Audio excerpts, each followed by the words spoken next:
Le métier de maçon est un métier très important dans l'histoire. Malgré cela, il est toujours méconnu de plusieurs, dont nous allons vous le présenter. Le métier de maçon, dans le passé, consistait à fabriquer la plupart des parties des fondations et de les placer. Il plaçait donc, par exemple, les briques, les dalles, et il montait les murs. Le maçon avait plus de tâches. Il travaillait souvent avec le tailleur de pierre. Il pouvait aussi travailler dans la terre, le bois ou les métaux. Il liait les pierres avec le mortier. Le maçon était très important durant la Nouvelle-France, tout simplement parce qu'il voulait avoir des habitations plus solides.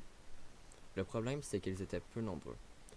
Les réalisations des projets étaient longues et ils ne travaillaient pas durant l'hiver.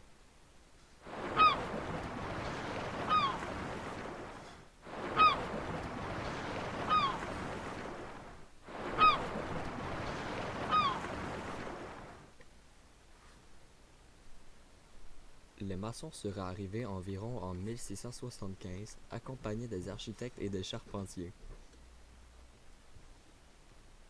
Les principaux outils du maçon étaient la truelle qui servait à étaler le plâtre, la brouette pour apporter la roche ou d'autres choses, les ciseaux à briques pour tailler la brique et plus encore.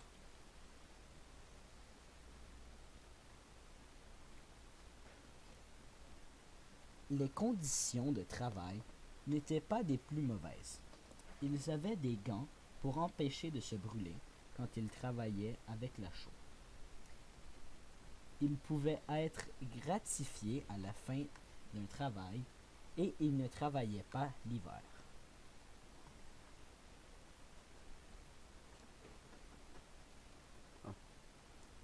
La vie en Nouvelle-France restait toutefois difficile, que ce soit pour les maçons que pour les habitants.